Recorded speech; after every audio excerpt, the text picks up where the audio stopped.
วานิชเฮาส์นะครับก็เป็นบ้านของกาดแล้วก็ด้านบนนี่คือออฟฟิศของ Fiscalist ใช่ครับอยู่ข้างบนครับดีใจมากๆครับที่ได้มานะฮะแล้วก็ขอแสดงความยินดีก่อนเลยเพราะว่าวานิชเฮาส์ก็เพิ่งได้รางวัลจากสมาคมสถานที่สยามใช่ไหมฮะใช่ครับเป็นรางวัลสถาปัตยกรรมดีเด่นใช่ครับผมเริ่มต้นอาจจะให้การพูดถึงแบ็คกราวด์ก่อนแล้วกันนะเพราะว่าจริงๆก็คือเป็นบ้านที่อยู่มาตั้งแต่เป็นแบบบรรพบุรุษตระกูลกาดยาวนานเลยใช่ไหมฮะเห็นว่าบ้านนี้ก็คือเกือบ100 ปีแล้วปีนี้ปีที่99ครับผมถ้าเล่าแบ็คกราวด์เลยก็คือที่เรานั่งอยู่ตรงนี้เมื่อก่อนสเปซตรงนี้ครับจะเป็นโรงกลึงผลิตเครื่องจักรไอน้ำแล้วก็เครื่องจักรไอน้ำเหล่านี้ก็ไปสู่ธุรกิจโรงสีข้าวเป็นหลักบรรพบุรุษมาจากเมืองจีนผมเนี่ยเป็นรุ่นที่6ครับตอนที่ผมเกิดมาเนี่ยก็คือเกิดมาในโรงกลึงเนี่ยโดยที่เปิดประตูห้องนอนออกมาแต่ก่อนห้องนอนผมอยู่ตรงนี้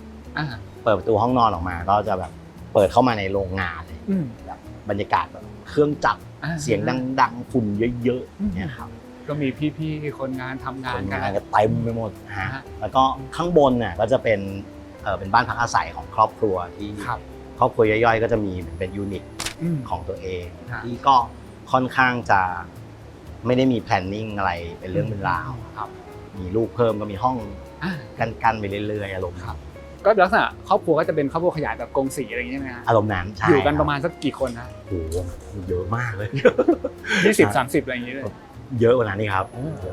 แล้วก็ข้างล่างก็จะเป็นที่ทำงานข้างบนก็จะเป็นบ้านครับอารมณ์นี้แล้วก็ตำแหน่งก็คืออยู่ตรงตลาดน้อยใช่ครับผมถ้าสมมติให้การพูดถึงบ้านหลังนี้หรือว่าเป็นโรงกลึงที่นี่กับตลาดน้อยเนี่ยความเชื่อมโยงความสัมพันธ์กันมันเป็นยังไงบ้างคะในมุมมองของการก็ในตลาดน้อยเองจริงๆมันจะขนาดไม่ได้ใหญ่มากนะครับก็จะเป็นเมืองที่มันเป็นเมืองที่มันอยู่ชั้นในเข้ามาจากข้างนอกที่เป็นเจริญกรุงหรือเยาวราชในมิติของการอยู่ที่นี่ก็จะแบบเป็นคนกันเองประมาณนึงดูว่าคนนี้อยู่บ้านนี้คนนี้อยู่บ้านนี้จากกันอะไรอย่างเงี้ยครับก็เราก็คล้ายๆกับว่าเป็นส่วนหนึ่งของชุมชนที่นี่โดยโลเคชันนะก็คือเราก็อยู่บ้านเราอยู่ตรงนี้อะไรอย่างเงี้ยแล้วก็อย่างบ้านเดิมก็จะเป็นลักษณะบ้านไม้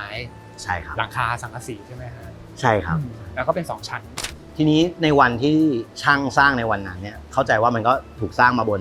พื้นฐานเทคโนโลยีความรู้เชิงช่างของวันนั้นวันนั้นอาจจะยังไม่มีวัสดุที่มันแบบโปร่งแสงอะไรมากนะเวลาเมื่อก่อนอยากจะแบบมีแสงลงมาในโรงกลึงเปิดห้องมามืดๆดำๆแบบมีเครื่องเต็มไปหมดแล้วก็อยากได้แสงมันเหมือนในหนังฮ่องกงต้องชักลอกแล้วก็ไอ้หลังคามันจะมีเพลนนึงที่มันเปิดได้เปิดออกมันค่อยๆเปิดแล้วก็แบบแสงส่องลงมาแล้วแบบฝุ่นเต็มไปหมดเหมือนมองผ่านในม่านฝุ่นเอาไว้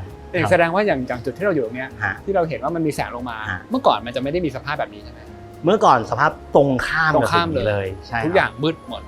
มดก็มีเสน่ห์ของมันนะตอนที่รีโนเวทเนี่ยก็เลยคล้ายๆกับว่าตามไอ้สปิริตนี้ไปเมื่อก่อนเขาใช้เทคโนโลยีที่มีในวันนั้นเราใช้เทคโนโลยีที่มีในวันนี้ก็ปัจจุบันมันก็อย่างสังกะสีไงฮะก็มีของที่คล้ายๆกันแต่แบบถูกทำให้แอดวานซ์ขึ้นแหละคาเมทัลชีทมีฉนวนการเสียงได้ดีขึ้นมีแผ่นข้างล่างที่แบบโชว์เป็นฝ้าเพดานสวยๆได้ครับแล้วก็มีรอนเดียวกันรอนเมทัลชีทที่มันเป็นแผ่นโปร่งแสงก็สามารถต่อกันได้เลยก็เลยถือโอกาสในการที่จะแบบทำให้สเปซมันอยู่ในรูปทรงเดิมแต่ว่าความรู้สึกและบรรยากาศมันเป็นอีกแบบหนึ่งสว่างสบายปรับอาคารไปตามฟังก์ชันของปัจจุบันเทคโนโลยีอาคารในปัจจุบันอารมณ์นี้ครับจริงๆอย่างของเดิมฟังก์ชันก็คือเป็นโรงกลึงแล้วก็เป็น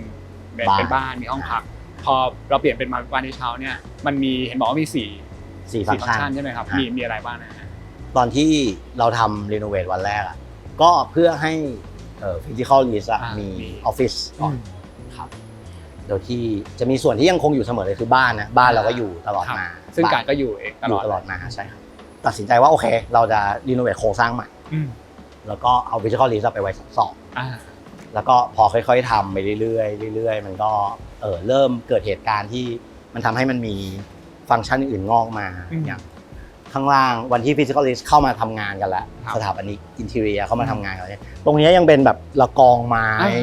อยู่เลยนะฮะคือยังไม่มีสภาพเป็นแบบนี้นะก็คือทำงานแล้วก็แบบตรงนี้ก็ยังรีโนเวทกันอยู่ คุณปุ้ยภรรยาก็แบบตรงเนี้ยรู้สึกมี potential นะแล้วเรามีใต้ถุนบ้านอันเนี้ยก็ลองคิดดูว่าแบบถ้าเราเปิดให้มันจากเดิมเป็นโรงกลึงที่ค่อนข้างปิดเปิดให้เหมือนเป็น public space มากขึ้นครับมองว่าอาจจะเป็นคาเฟ่ได้เป็นที่ที่แบบเปิดให้คนเข้ามาได้มากขึ้นครับแล้วก็ค่อยๆแพลนในตัวที่มันเป็นวานิชเฮาส์ขึ้นมาเหมือนตัวแรกก็เป็นแบบพวก pop up event อะไรอย่างงี้ใช่วันแรก pop up event เลยแล้วก็เอาไอเดียตรงนั้นมาพัฒนาต่อเหมือนกับเป็น cultural space ที่ยินดีที่จะมีกิจกรรมอะไรก็แล้วแต่ที่มันทำให้ตรงเนี้ยมันมีฟังก์ชันนั้นกับเมืองในภาพใหญ่ๆได้ครับอันนี้ก็เป็นส่วนวานิชเฮาส์ที่มันก็มีไดนามิกของมันเอง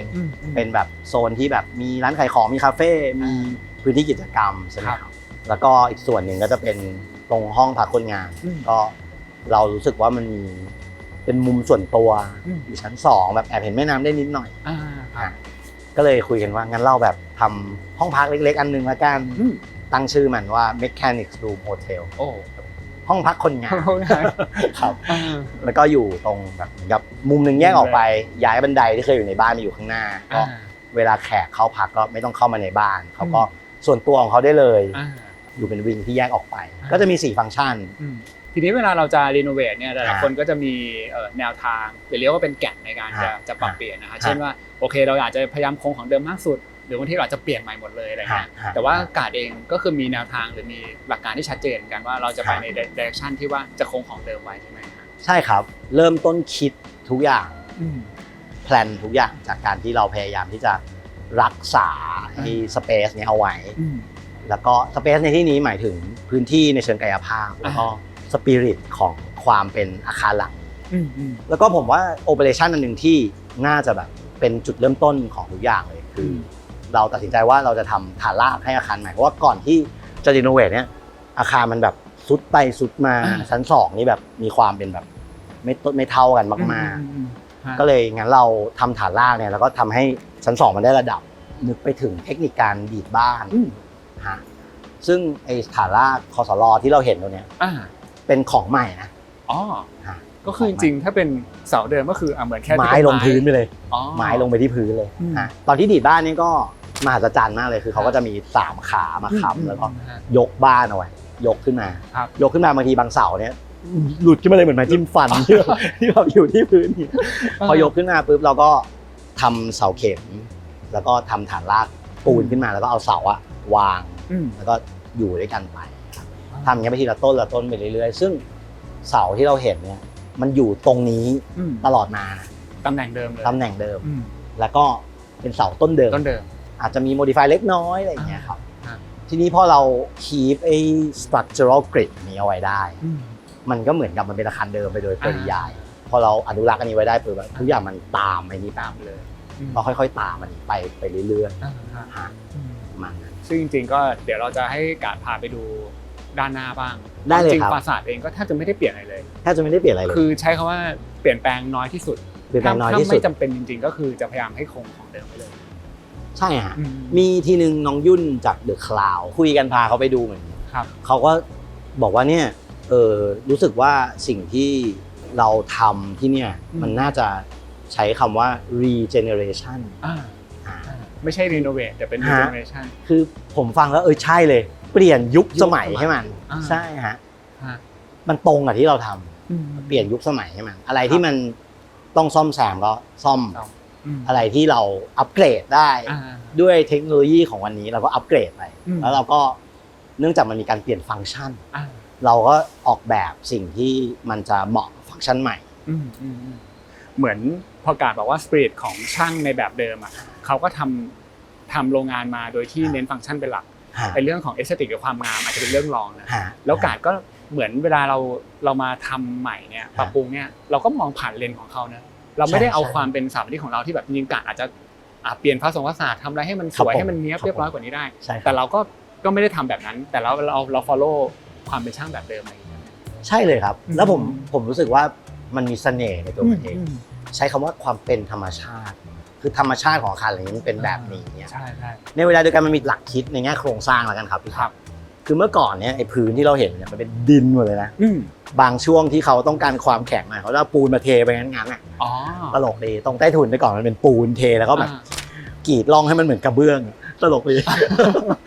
ครับแต่ว่าพื้นชั้นล่างมันจะเป็นพื้นออนกราว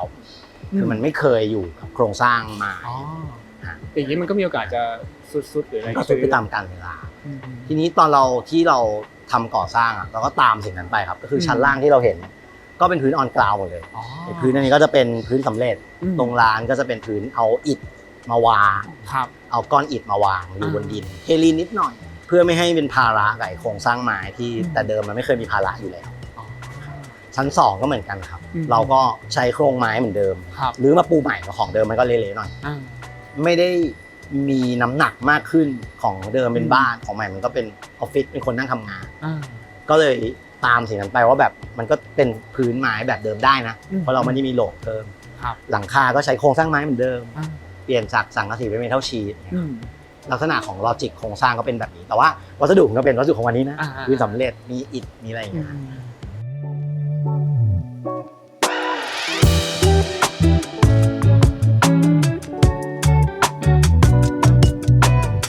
ตรงนี้ก็คือซอยวันที่2นะฮะใช่ครับแล้วก็จะเห็นว่าโอ้ใกล้ๆกันก็มีศาลเจ้าสมาคมมีร้านค้าอะไรอย่างนี้แล้วก็มีบ้านคนอะไรอย่างนี้ด้วยใช่ไหมฮะใช่ครับคนในชุมชนอย่างตอนเทศกาลกินเจอ่ะตรงนี้ก็จะปิดถนนหมดเลยเป็นร้านเจอยู่ตรงนี้มีร้านตุ๊กตับที่ชื่อดังใช่ครับมีให้การพูดถึงดีไซน์ภายนอกบริเวณด้านหน้าบ้างนะครับเท่าที่พี่รู้ก็คือแทบจะคงของเดิมหมดเลยนะใช่ไหมใช่ครับคือตอนที่ทำฐานรากใหม่อะครับไอ้ตรงฟาสาดไม้เดิมตรงท่อนล่างๆอะเหมือนมันอาจจะเคยแช่น้ำอะไรมาก่อนมีน้ำท่วมอะไรเงี้ยก็หลุดไปบ้างผมก็เลยถือโอกาสเปลี่ยนฟาสาดท่อนล่างเนี่ยเป็นระแนงครับตัวระแนงเนี่ยคือเป็นของยุคใหม่ครับซึ่งก็ช่วยให้เวลาเราอยู่ในบ้านนะมันโปร่งมากขึ้นระบายอากาศได้ดีขึ้นส่วนอื่นๆก็จะค่อนข้างเป็นเหมือนเดิมพวกหน้าต่างเนี่ยก็จะเป็นแบบตำแหน่งเดิมอยู่ที่เดิมทุกประการไอเหล็กฉีกข้างนอกเนี่ยจะเป็นแบบอันใหญ่ๆเนี่ยคือของเดิมผมเอาของใหม่ไปซ้อนข้างหลังนิดนึงสีดำๆข้างหลังเนี่ยคือให้มันช่วยกันฝนสาดได้ดีขึ้นประตูนี้ก็ของเดิมเลยครับของเดิมเลยแต่ว่าผมทำประตูซ้อนเข้ามานี้เราจะได้เปิดประตูนี้ได้ตลอดแล้วก็ประตูนี้ก็เป็นประตูที่เรามีสแกนนิ้วมืออะไรเข้าไปได้ครับแต่ก่อนมันมีกันศาสตร์ยาวๆวันหนึ่งตอนที่เริ่มก่อสร้างเนี่ยมันพังหมดแล้วก็เลยรื้อออกไปแล้วก็ทำไอ้มุกเล็กๆกลับมา2อันตรงอันนี้อันนึงอันนี้อันนึงครับแล้วก็ข้างหน้าบ้านมันจะมีความรู้สึกของการเปลี่ยนหลังคาที่มันเป็นสกายไลท์คือสกายไลท์มันจะเป็นอีกจุดหนึ่งที่ทำให้สเปซมันเปลี่ยนไปเยอะครับอย่างตรงข้างหน้าเนี่ยก็ท่อนข้างหน้าเราก็เปลี่ยนตรงนี้เป็นสกายไลท์หมดเลยทำให้แบบหน้าบ้านมันดูไบรท์นะผมว่าดูไบรท์ขึ้นดูไบรท์แล้วส่วนด้านบนที่เหมือนเขาตีเป็นช่องๆอันนั้นก็คือเป็นของเดิมครับเข้าใจว่าเมื่อก่อนอาจจะไม่มีแอร์นะครับแล้วก็ช่องนี้เป็นช่องระบายอากาศให้ระบายอากาศเข้าไปได้ซึ่งวันนี้มันก็ยังเป็นช่องระบายอากาศอยู่ครับโอเคฮะงั้นเดี๋ยวเราให้การพาเข้าไปด้านในได้เลยครับไปทางคาเฟ่หรือไปทางบ้านดีเดี๋ยวไปทางคาเฟ่ไปทางคาเฟ่นะได้เลยครับ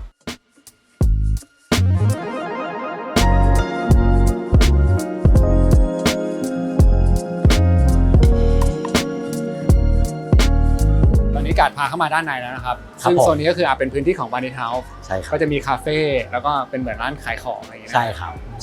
Select Shop Select Shop นะครับก็จะมีแบรนด์ต่างๆอะไรอย่างเงี้ยแบบเพื่อนๆกันส่วนใหญ่แต่ก็เป็นของที่แบบเหมือนเป็นของดีไซน์นะซึ่งในโซนแรกเนี่ยถ้าเราลองมองดูก็จะเห็นว่ามันก็เป็นโครงสร้างไม้หลักๆเลยที่เราเห็นใช่ครับอย่างเสาพื้นชั้นบนนะแต่ว่ามันจะมีบางส่วนที่พี่แอบเห็นว่ามันก็มีการเสริมเป็นแบบเสริมเข้าไปด้วยใช่ครับตอนที่ทำโครงสร้างไปครับบางส่วนก็มีเพิ่มเหล็กเข้าไปบ้างครับอย่างตรงคานตรงนี้ก็คือสแปนนี้มันจะกว้างหน่อยก็เลยคุยกับทางช่างว่างั้นเราเสริมเป็นโครงเหล็กช่วยหน่อยครับผมแต่ว่าตัวเสาก็คือยังเป็นเสาไม้เหมือนเดิมอย่างแถวนี้มันก็จะดูเหมือนมีการเสริมมีเสาทีๆหน่อยอะไรเงี้ยอย่างไอ้เสาลีเนี่ยก็เป็นเสาที่ไม้เดิมมีอยู่ในโรงกลึงอยู่แล้วนี่ก็เลยแฟนผมเขาเลยมาต่อหัวต่อท้ายเป็นแบบลักษณะเป็นค้ำยันช่วยแล้วก็กลายเป็นแบบองค์ประกอบในสเปซไปในตัวแล้วก็จะมีอีกจุดหนึ่งที่การมีบอกก็คือด้านหลังตรงนี้ที่เราเห็นว่ามันมีแสงลงมานะใช่ครับตรงช่องนี้เป็นช่องที่สำคัญก็คือออฟฟิศเซตมาเมตรนึงแล้วก็เราเปลี่ยนพื้นตรงนี้ครับเป็นพื้นตะแกรงเหล็กฉีก ทำให้หลังคาข้างบนที่เป็นหลังคาโปร่งแสงครับแสงมันทะลุไอ้ตะแกรงเนี่ยลงมาถึงข้างล่าง ก็คือจากชั้น2ลงมาชั้น1ใช่ครับจากหลังคามาชั้น2มาชั้น1เมื่อก่อนตรงนี้มันจะปิดหมดแล้วมันก็จะมืดๆแบบใต้นี้เหมือนกับเป็นที่ที่แบบมีของมากองอะไรก็ไม่รู้อย่างเงี้ยฮะพอมันเปิดปุ๊บตรงนี้มันก็เลยโปร่งสบายครับแล้วก็ส่วนของพื้นที่มีบอกว่าก็จะเป็นอิฐใช่ไหมฮะใช่ครับที่เป็นออนกราวคือไอ้ปูนที่เห็นเนี่ยมันเป็นแค่ฟินิชชิ่งเป็นงานสถาปัตย์เนี่ยมันไม่ได้เป็นคานนะพี่แกมันทำขึ้นมาเพราะว่าเสามันไม่ได้ตรงกันขนาดนั้นก็เลยแบบเอาเสร็จให้มันเกิดเป็นช่องเวลาเราปูอิฐมันจะได้เป็นล็อกๆครับก็กลายเป็นแบบคาแรคเตอร์ของสเปซไปในตัวตรงเคาน์เตอร์นี่ก็ภรรยาผมเขาก็แบบนึกทำกับช่างว่าแบบเราจะทำแบบคอนกรีตเป็นชั้นๆหล่อคอนกรีตขึ้นมาแต่ว่าแกล้งทำให้ชั้นบนๆเนี่ยเหมือนน้ำมันน้อยๆนะมันก็จะแบบมีความพรุนๆกลายเป็นคาแรคเตอร์ของเคาน์เตอร์นี้ไปครับโอเคฮะเดี๋ยวจากนี้เราเดินเข้าไปด้านในกันฮะใช่เลยครับ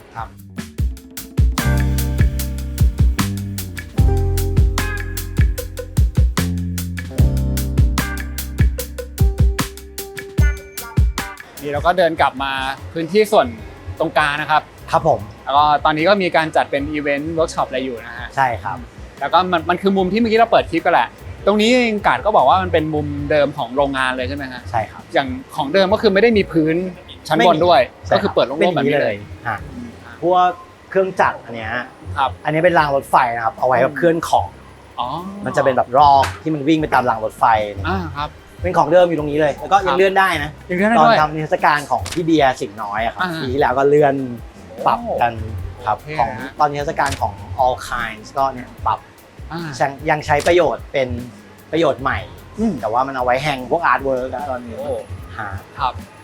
แล้วก็เราก็จะเห็นว่าในหลายๆส่วนก็จะมีอาจจะเก็บเป็นแบบเศษไม้อะไรทั้งชั้น2แล้วก็ชั้น1อะไรอย่างนี้นะครับก็คือบางทีเป็นเครื่องจักรอะไรอย่างนี้ก็ใช่ไหมฮะจะมีเครื่องนี้ที่ผมเก็บไว้เครื่องหนึ่งอันนี้เป็นเครื่องเจาะรูมีแบบตีตราว่ามาจากเมืองลิเวอร์พูลใช่โอ้โหครับส่วนนี้ก็จะมีสิ่งที่สำคัญก็คือตัวหลังคาตัวนี้ครับพี่แก๊ปที่สังเกตว่ามันจะเป็น1เบย์เต็มเลยที่เราทำเป็นหลังคาโปร่งแสงเอาไว้ครับคือตรงนี้ฮะตั้งใจให้ไอ้หลังคาโปร่งแสงเนี่ยมันเป็นเหมือนเบลต์คือแนวตรงนี้มันจะตรงกับขอบตรงนี้พอดีครับมันก็ทำให้ตรงกลางของอาคารครับมันมีแสงกับอากาศลงมาตลอดทำให้มันมีแบบมีชีวิตชีวาขึ้นมาค่อนข้างเยอะครับส่วนด้านบนเนี่ยก็ตอนที่ทำก็เพิ่มให้ตัว clear story นี่ขึ้นไปนิดนึงครับให้อากาศร้อนมันไหลออกไปได้ครับแล้วก็ตรงช่องตรงกลางเนี่ยเราทำเป็นหลังคาใสเลยคือแสงแดดสามารถส่องลงมาได้เลยทำให้โดยเฉพาะบริเวณสเปซตรงนี้มันพลิกบรรยากาศจากเดิมไปเลยเป็นที่ของคนละไม่ใช่ที่ของเครื่องจักรเป็นที่ที่แบบคนสามารถอยู่ได้นานๆนั่งทำกิจกรรมอะไรได้ครับซึ่งถ้าเกิดวันที่ไม่มีอีเวนต์เวิร์กช็อปแบบนี้ตรงนี้ก็คือจะเป็นแบบคนจากคาเฟ่ก็คือใช่ครับก็จะเป็นที่นั่งตรงนี้ก็จะเป็นคอร์เนอร์ที่ตอนนี้คอลแลบกับคาซิโอแต่ก่อนตรงนี้เอาไว้เก็บไม้เนี่ยครับแล้วก็ภรรยาผมก็ไปชวนทางคาซิโอมาร่วมกันทำอีเวนต์อันนี้เป็นพ็อปอัพช็อปแล้วก็มีกิจกรรมอย่างที่เล่าให้ฟังทุกวันเสาร์อันนี้ก็เท่นะกลายเป็นแบบว่าดิสเพย์ใช่ดิสเพย์โปรดักต์ผมซื้อมาเรือนหนึ่งพี่อาจจะโดนแล้วเนี่ยเชิญพี่แก๊ปตั้งเดือน2 เดือนได้ครับโอเคงั้นเดี๋ยวให้กาดพาไปดูตรงขอบได้เลยครับได้ครับ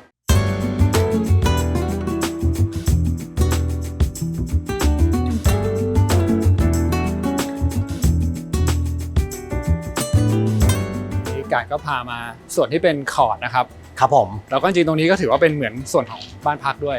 ใช่ครับโซนนี้จะเป็นโซนบ้านทางชั้น1ชั้น2เลยเดี๋ยวให้กาดพูดถึงเรื่องของคอร์ดนี้ก่อนก็คือตอนแรกอย่างที่บอกมันเป็นเหมือนยูทิลิตี้คอร์ดใช่ไหมฮะใช่ครับวางพวกแทงน้ำอะไรต่างๆตรงนี้มีแทงน้ำใหญ่ๆแล้วก็ฝั่งนี้จะเป็นห้องน้ำโซนซักล้างครับผมก็นี้ซักล้างเราย้ายไปข้างหลังจุดหนึ่งแล้วก็เมื่อก่อนเข้าใจว่าปั๊มน้ำเนี่ยก็ไม่ได้มีทุกคนต้องเข้ามาจากข้างบนลงมาเข้าห้องน้ำข้างล่างปัจจุบันเรามีปั๊มน้ำละสามารถที่จะทำห้องน้ำข้างบนได้ละตรงนี้เราก็เลยรื้อห้องน้ำที่จริงๆสภาพค่อนข้างทรุดโทรมรื้อออกแล้วก็ปรับพื้นที่ตรงนี้ทำเป็นสวนไปเลยนี่กาดมีเอาต้นอะไรมาลงบ้างเนี่ยอันนี้ก็โตจาก All Plants มาลงให้ครับมีนี่กระพี้จันทร์ครับแล้วก็อันนี้เป็นต้นพยูงนอกนั้นตรงคุมดินเนี่ยเป็นภรรยาผมเป็นคนทำเอง เป็นแบบว่า ครับ ปลูกแบบเป็นหย่อมๆสวยๆใบมีแบบที่เขาสะสมไว้อะไรบ้างครับผมก็ค่อยๆเติมไปเรื่อยๆ ครับ สะพานเนี่ยมันก็จะเป็นแบบส่วนเชื่อมที่ข้ามฟังก์ชันจากฝั่งนี้มาฝั่งนี้แล้วก็มีเสน่ห์ดีตรงนี้มีสะพานแล้วก็เลยผมก็เลยเอาลีกวนยูมาห้อย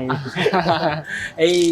ผ้านี่ก็ทำมาแบบบังแดดเพิ่มเติมอย่างเงี้ยครับ ครับคืออย่างโซนที่บอกว่าสะพานข้ามไปเนี้ย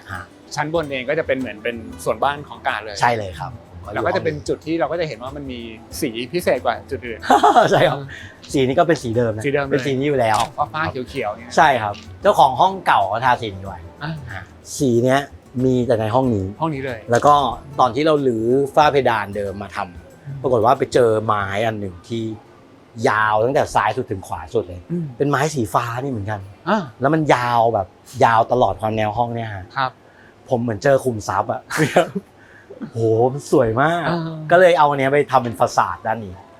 ตอนนี้ไอ้ไม้ที่เราไปเจอบนฝ้าเนี่ยกลายเป็นฟาสาดฝั่งนี้อยู่นอกนั้นก็พอเราทำเป็นสวนนะครับมันมีความสดชื่นขึ้นมาในสเปซแล้วก็มันต่อไอ้ตรงเนี้ยที่มันโล่งไปอ่ะก็เหมือนกับมันทำให้มันรู้สึกว่ามันกว้างรู้สึกว่ามันแบบต่อกันใหญ่ๆสบายๆแล้วก็ไอ้ความที่มันมีต้นไม้ย่อมๆก็ให้รู้สึกโคซี่เล็กๆครับประมาณนี้มันเป็นหัวใจของบ้านเลยตรงนี้จริงๆครับในโซนใต้ถุนบ้านตรงเนี้ยครับก็จะเป็นใต้ถุนที่เป็นส่วนของครอบครัวที่อยู่คนละฝั่งกับส่วนที่เป็นโรงกลึงตรงนี้ก็จะเหมือนเป็นคอมมอนแอเรียใหญ่ๆที่จะมีแบบจุดศูนย์กลางคือชิงช้าตัวนี้ที่อยู่มาตั้งแต่ไหนแต่ไรเลยแล้วก็ถูกค่อยๆบูรณะมาเรื่อยๆตอนที่เรารีโนเวทเราก็พยายามถอดไปเก็บเอาไว้อะแล้วก็ระหว่างที่รีโนเวทอยู่ก็จะมีคำถามเลยเฮ้ยชิงช้าอยู่ไหนแล้วชิงช้าอยู่ไหนแล้วคือทุกคนก็เป็นห่วงทำหายทำหายนะแล้วก็สุดท้ายก็คือเป็นอาจจะเป็นของอย่างท้ายๆที่เราแขวนกลับไปแล้วก็บูรณะมันกลับมานิดหน่อยไงแล้วมันเป็นเหมือนความทรงจำของครอบครัวนะแบบใครมาญาติหรือพวกเรากันเองอ่ะก็มาใช้ชิงช้าเนี่ยพอมันแขวนกลับมามันก็เป็นที่แบบจากรุ่นสู่รุ่นมาครับประมาณนี้น่ารักเลยอ่ะสีม่วงๆด้วยนะสีม่วงๆนี่ก็ไม่รู้ทำไมนะครับมีความแบบแรนดอมผมว่าโอเคอ่ะงั้นให้การพาไปดูออฟฟิศกันครับเรียนเชิญเลยครับ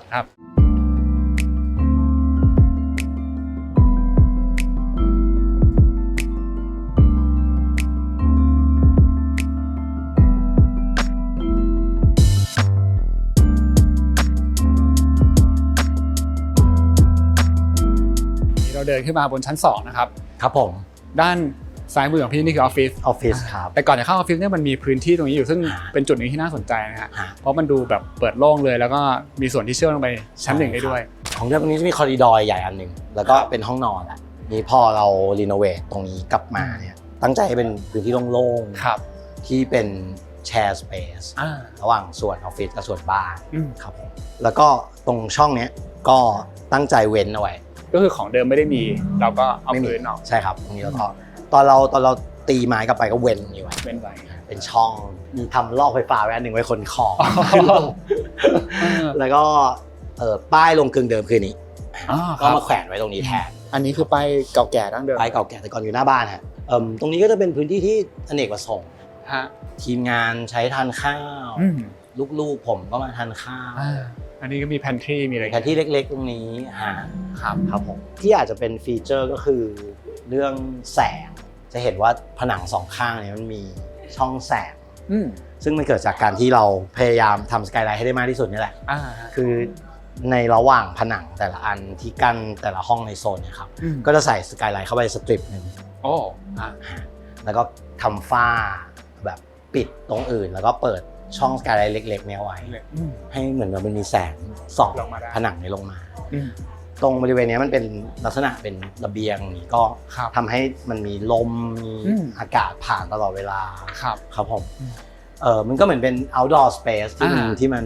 มีหลังคาแล้วก็สว่างในขณะเดียวกันมันก็ถูกเซอร์ราวด์ด้วยไอ้บรรยากาศของวัสดุที่มันเป็นไม้นี่แหละก็คือเหมือนบ้านเดิมแต่ด้านหลังที่เราเห็นนี่คือส่วนที่เราคุยกันว่าเป็น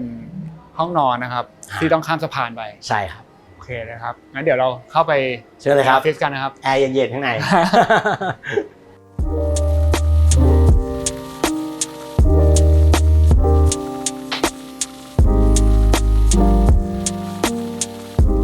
ามาภายในออฟฟิศของ Physicalist แล้วนะครับ ยินดีต้อนรับครับ ครับเป็นออฟฟิศที่น่าทำงานนะ บรรยากาศเหมือน โปร่ง บ้า บร น รยากาศดี ส่วนหนึ่งคือเราทำฝ้าเพดานที่ล้อไปตามทรงหลังคาเลย ครับ ฮะมันก็เลยมีวอลลุ่มโปร่งๆขึ้นไปครับแต่ว่าในการดีไซน์ก็คีปเส้นความสูง2.40 เมตรเนี่ยเอาไว้แล้วก็ทำกระจกโดยรอบเลยออฟฟิศมันต้องติดแอร์เราเลยออกแบบเป็นกล่องกระจกอันนึงที่มันแบบเสียบเข้ามาอยู่ในฟาสาดครับโดยที่ไอ้ความสูงเนี่ยมันทำงานในแง่ที่ว่ามันเอาฟาสาดข้างนอกเนี่ยมาด้วยมันทำให้ฟาสาดที่เป็นด้านหลังของฟาสาดภายนอกมันกลายเป็นอินทีเรียฟาสาดภายในครับแล้วก็ไอ้ช่องแสงที่แสงมันทะลุลงไปเนี่ยมันก็ทำให้ฝั่งนี้มันสว่างครับถ้าเกิดใครจำได้ด้านนี้ก็คือที่เราคุยกันตั้งแต่ตอนอยู่ชั้นหนึ่งตรงโซนคาเฟ่ข้างหน้านะครับที่การบอกว่ามันจะมีตะแกรงแล้วก็แสงลงไปได้ใช่ครับก็คือช่องข้างหน้านี้เลยส่วนในวงกบมันก็จะเป็นแบบสีเดียวกันกับผนังพยายามเทียบให้มันมาด้วยกันนะครับแล้วก็ดีเทลมันจะเป็นเหล็กแฟตบาร์ที่มาประกบกันแล้วก็ตรงกลางเป็นเหล็กกล่องที่ร่องมันจะใส่ตัวกระดูกงูเนี่ยเข้าไปได้พอดีชั้นพวกนี้มันก็เลยเหมือนเป็นชั้นบิวอินที่มันทำขึ้นมาจากไอ้ดีเทลเล็กๆพวกนี้ครับแล้วก็เอาไม้อัดมาตีเป็นชั้นง่ายๆครับก็เป็นดีเทลเล็กแต่ว่าเท่นะมันก็จะแบบเนียนหายไปครับผมตัวสกายไลท์ก็เหมือนเดิมครับคือรอยต่อระหว่างข้างนอกกับข้างในตรงนี้ด้านบนมันจะถูกทำเป็นสกายไลท์เป็นสตริป2อันเนี่ยสมมุติเราปิดไฟหมดฝ้าเพดานมันจะยังถูกแสงอันนี้อาบลงมาครับแล้วมันก็เปลี่ยนไปตามช่วงเวลาสภาพแสงข้างนอกครับผมครับแล้วอย่างถ้าโครงสร้างหลังคาด้านบนไอ้เรื่องความร้อนก็คือมันก็จะมีฉนวนที่มาจากกับเมทัลชีทอะไรอย่างนี้ป่ะใช่ครับก็เป็นฉนวน PU ที่มากับเมทัลชีทครับผมครับแล้วอย่างตัวเฟรมที่เราเห็นเนี่ยทำไมมันถึงมีแบบกว้างแคบเหมือนมันยึดตามอะไรป่ะฮะโหพี่แคปช่างสังเกตมากไม่เคยมีใครถามเรื่องนี้เลยช่วงที่แคบเนี่ยฮะมันจะเป็นช่วงที่อยู่ตรงเสาพอดีถ้าเราดูมันทำให้เราแบบออฟเซตอันนี้ออกมาเราทำชั้นได้ยาวตลอดถ้าเกิดว่าไอ้ช่องนี้มันอยู่ตรงเสาไอ้ชั้นก็จะชนกับเสาครับแล้วก็ไอ้ช่องนี้เป็นช่องใหญ่มากๆ2อันเนี้ยก็คือช่องหัวท้ายที่ตรงนี้เราเปิดออกไปหาโซนลงกลึงครับคือไปยืนตรงนี้แล้วก็เห็นออกไปตรงสเปซชั้น2ตรงนี้ใช่ไหมครับก็ข้างนอกเนี่ยมันก็เป็นช่องที่เชื่อมกับข้างนอกฝั่งตรงที่เราเอาป้ายวันที่เท้าไปแขวนไว้เหมือนกับมันมีแกนอยู่นี่เป็นจังหวะที่เราอาจจะยึดตามรูปด้านหรืออะไรบ้างใช่ครับแล้วก็ตามไอ้สเปซข้างนอกกับสตรัคเจอร์ข้างในครับแล้วก็การบอกว่าถ้าเกิดว่าเราดูร่องรอยของเสาเดิมในห้องนี้ก็จะเห็นว่าบางทีมันก็มีความเบียดเบี้ยวมีการต่อกันอะไรอย่างนี้ใช่ไหมใช่ครับอย่างต้นนี้ผมชอบมากเลยครับคือมันสเลนเดอร์มากแล้วก็เขาพยายามจะไม่ตรงค่อยๆเบ้ขึ้นไปเรื่อยๆแล้วก็ตรงที่ต่อข้างบนนี่เหมือนต่อผิดด้านเหมือนแบบบาปผิดเปลี่ยนใจแล้วไม่เอาด้านนี้แล้วด้านนี้ดีกว่าเขามีร่องนี้อยู่มีต้นนี้ก็สุดยอดครับพี่แกบครับต้นนี้คือเสาชั้น1ขึ้นมาแล้วก็เสาหมดแล้วก็ชั้น2ประกบไปเลยแล้วกันแล้วก็ยิงเข้าด้วยกันซึ่งจริงๆมันได้หรือเปล่ามันก็อยู่มา99ปีแต่ว่าผมว่ามันก็เป็นแบบมันเป็นชีวิตของมันอ่ะมันก็อยู่อย่างนี้มาแล้วก็น่ารักดีฮะซึ่งถ้าย้อนกลับไปอย่างที่การบอกคือ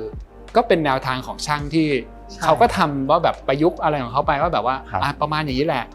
แก้ปัญหาไปเฉพาะหน้าอาจจะเรียกว่าอาจจะเป็นช่างที่ช่างบ้านๆเอางี้แหละตรงไหนที่บางทีมันก็จะอาจจะรู้สึกว่าแบบต้องเสริมบ้างแล้วก็เสริมข้างล่างช่วยบ้างอยู่กับเขาไปแบบเป็นธรรมชาติครับพื้นก็คือไม้แบบเดิมๆเลยใช่ฮะมีขัดมีอะไรหน่อยไหมฮะไม่ได้ขัดเป็นพิเศษฮะแต่ว่าพื้นเนี่ยตอนที่เราทำเราลื้อออกมาปูใหม่เพราะของเดิมมันเหลวหมดแล้วก็ค่อยๆลื้อปรับตรงเข้าไปใหม่แล้วก็ตีลิ้นปูค่อยๆปูกลับมาครับเหมือนจัดระเบียบมันใหม่หน่อยอะไรอย่างนี้ใช่ไหมครับทำให้มันได้ระดับนี่แหละกันพอเราดีดบ้านชั้น1เสร็จปุ๊บก็มาปรับระดับตรงระดับคานชั้น2ใหม่ปูพื้นใหม่รอบนึงครับประมาณนี้คือตอนที่ดีดขึ้นมามันก็ชั้น2มันไม่ได้ตรงเพราะว่ามันอาจจะแบบมันเสียกันมาเสียระดับมาก่อนแล้วเสียเรียกว่าอะไรเสียอาการไปหมดแล้วก็ปรับรอบนึงให้มันเยอะขึ้นครับเดี๋ยวจากตรงนี้เราจะไปดูอีก1จุดก็คือ โรงแรมครับเรียนเชิญครับจริงๆคือมันจะไปจากตรงนี้ก็ได้เหมือนกันใช่ไหมฮะไปจากตรงนี้ก็ได้แต่ว่าจริงๆกาจะมีบันไดแยกสำหรับแขกใช่ก็คือแขกมาพักเขาก็ขึ้นลงออกไปเลยโดยไม่ต้องเข้ามาข้างในบ้านเราเป็นความส่วนตัวของเขาโอเค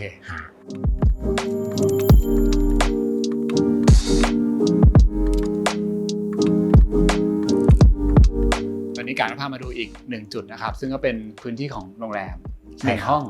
มี1ห้องครับไม่รู้เรียกโรงแรมได้ไหม ซึ่งในอดีตก็คือมันเป็นห้องพักคนงานมาก่อนใช่ไหมครับใช่ครับคือคนงานทำงานข้างล่างตรงระเบียงตรงนี้ก็จะเป็นห้องพักเขามันเหมือนกับเป็นชั้นลอยอ่ะที่มันจากโรงงานก็คือมีบันไดขึ้นมาจากโรงงานเนี้ยครับผมก็แยกส่วนกับโซนบ้านที่เป็นเจ้าของกิจการครับตำแหน่งก็จะอยู่เหมือนกับเป็นแบบวิงแยกออกมาจากโซนบ้านนิดนึงเหมือนกับมันจะงอกออกมาเป็นแหลมๆคนงานนี่อยู่แบบมีความเป็นส่วนตัวมาก exclusive ตั้งแต่สมัยก่อนนี่เราก็คิดว่าพื้นที่ตรงนี้มันพอดีกับการทำห้อง1ห้องก็เลยใช้โครงเดิมนี่แหละแล้วก็รีโนเวททำพื้นระเบียงเนี่ยกลับมา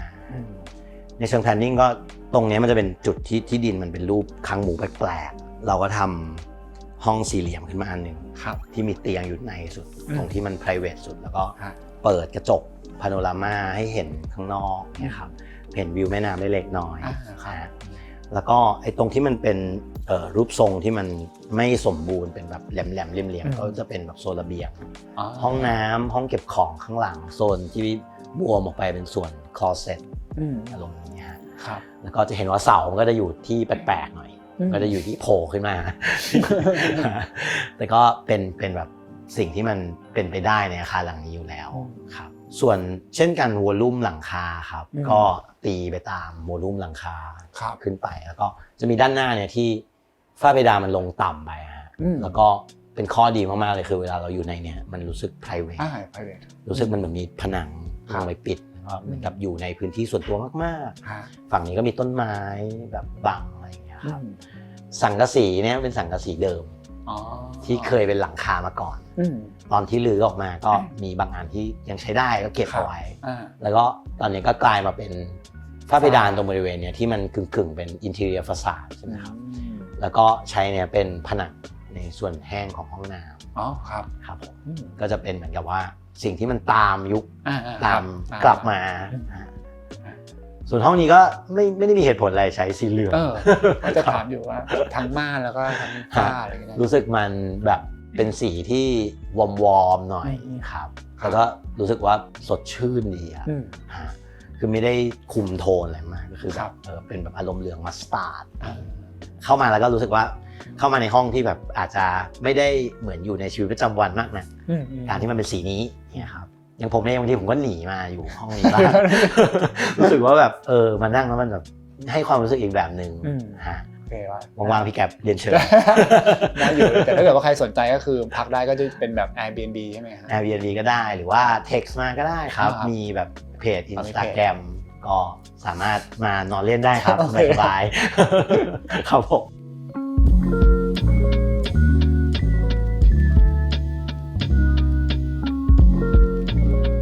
จากที่ได้ดูบ้านนะครับอยากให้การแชร์มุมมองเพราะว่าอันนี้ก็เหมือนกับเป็นการที่เราปรับปรุงบ้านเดิมของเราเลยเป็นบ้านที่เราเติบโตมาเลยแล้วจริงๆมันก็ไม่ได้มีความหมายเฉพาะกับเราเท่านั้นแต่พี่เชื่อว่ามันก็มีกับครอบครัวของเราหรือแม้แต่บรรพบุรุษของเราด้วยผมว่ามันคือสิ่งนี้แหละมันคือสิ่งที่เราทำแล้วมันมีความหมายมากๆกับตัวเราและครอบครัวครับตอนที่เราตัดสินใจจะเริ่มปรับปรุงก็คือมันเป็นการตัดสินใจที่ใหญ่เหมือนกันเพราะว่ามันต้องทำค่อนข้างเยอะแล้วมันก็ค่อยๆไล่ไปนะว่าแบบทำเสาทำหลังคาค่อยๆเห็นมันเปลี่ยนมาเป็นยุคปัจจุบันครับแต่ว่าในระหว่างทางนั้นนะมันก็เหมือนกับเรากำลังทำสิ่งเนี้ยเพื่อให้อาคารเนี้ยมันคงอยู่ได้เหมือนเดิมแล้วก็มีชีวิตของมันในแบบที่มันเป็นในวันเนี้ยซึ่งผมว่ามันก็เป็นเหมือนแค่จุดหนึ่งที่มันลากผ่านไปในไทม์ไลน์ทั้งหมดนะคือมันมีคนที่อยู่มาก่อนเรามีคนที่จะอยู่หลังจากที่เราไม่อยู่แล้วซึ่งผมว่าสิ่งนี้มันทำให้อาคารหลังนี้ละกันมันมีความหมายเฉพาะตัวของมัน ขึ้นมาซึ่งผมว่าจริงๆแล้วไอ้หน้าที่ที่มันเป็นบ้านและที่ทำกินของครอบครัวหนึ่งวันนี้เราได้นำไอ้สิ่งนั้นกลับมาทำให้มันเป็นไปได้อีกครั้งหนึ่งไอ้ความรู้สึกเนี่ยสำหรับผมมันก็คิดว่าอาคารหลังเนี้ยมันทำสิ่งนี้ได้โดยสมบูรณ์ครับผม